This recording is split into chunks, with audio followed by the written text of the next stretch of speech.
കേരളത്തിലെ ലത്തീൻ കത്തോലിക്ക സഭയുമായി ഊഷ്മള ബന്ധമുണ്ടെന്ന മുഖ്യമന്ത്രിയുടെ നിയമസഭയിലെ അവകാശവാദം സഭയുടെ ആവശ്യങ്ങൾ പരിഗണിക്കുന്നതിൽ പ്രകടമല്ലെന്ന് ലത്തീൻ കത്തോലിക്ക സഭാ വക്താവ് ജോസഫ് ജൂഡ്. തിരുവനന്തപുരം അതിരൂപതയുടെ പൂർണ്ണ യോജിപ്പിൽ തന്നെയായിരുന്നുവെന്നും വ്യത്യസ്തമായ നിലപാടായിരുന്നു ലത്തീൻ സഭയുടേതും എന്ന മുഖ്യമന്ത്രിയുടെ പ്രസ്താവന അനാവശ്യമാണെന്നും KRLCC ചൂണ്ടിക്കാട്ടി.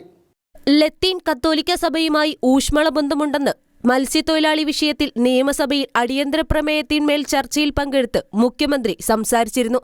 എന്നാൽ ലത്തീൻ സഭ തിരുവനന്തപുരം അതിരൂപതയോട് പൂർണ്ണ യോജിപ്പിൽ തന്നെയായിരുന്നുവെന്നും വ്യത്യസ്തമായ നിലപാടായിരുന്നു ലത്തീൻ സഭയുടേത് എന്ന മുഖ്യമന്ത്രിയുടെ പ്രസ്താവന അനാവശ്യമാണെന്നും KRLCC ചൂണ്ടിക്കാട്ടി. ലത്തീൻ കത്തോലിക്ക സമുദായത്തിന്റെയും ആംഗ്ലോ ഇന്ത്യൻ ദളിത് ക്രൈസ്തവ സമൂഹങ്ങളുടെയും നിരവധി പ്രശ്നങ്ങളോടും ആവശ്യങ്ങളോടും സർക്കാർ ക്രിയാത്മകമായിട്ടല്ല ഇതുവരെ പ്രതികരിച്ചിട്ടുള്ളത് എന്ന് ലത്തീൻ കത്തോലിക്ക സഭാ വക്താവ് ജോസഫ് ജൂഡ് പറഞ്ഞു. മത്സ്യത്തൊഴിലാളി സമരത്തോട് സർക്കാർ സ്വീകരിച്ച സമീപനത്തിലും തീരുമാനങ്ങളിലും തൃപ്തികരമായ നിലപാടല്ല സഭയ്ക്കുള്ളത്. സിമന്റ് ഗോഡൌണുകളിൽ കഴിയുന്ന കുടുംബങ്ങളെ പുനരധിവസിപ്പിക്കുന്നതിന് നിശ്ചയിച്ച വാടക കൂട്ടാൻ വിസമ്മതിച്ച സർക്കാർ അതിന്റെ ദയാരഹിതമായ മുഖമാണ് വ്യക്തമാക്കിയത്.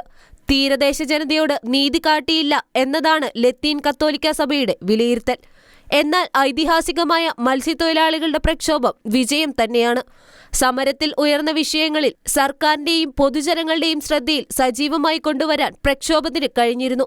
ത്യാഗപൂർണമായ സമരത്തിന് നേതൃത്വം നൽകിയ സമരസമിതിയെയും പിന്തുണച്ച തിരുവനന്തപുരം അതിരൂപതയെയും തീരദേശവാസികളെയും KRLCC അഭിനന്ദിച്ചു. അവകാശങ്ങൾക്ക് വേണ്ടി ഒരു ജനസമൂഹം നടത്തിയ സമാനതകളില്ലാത്ത പോരാട്ടമായിരുന്നു തിരുവനന്തപുരത്തേത്. Shekinah news, Kochi.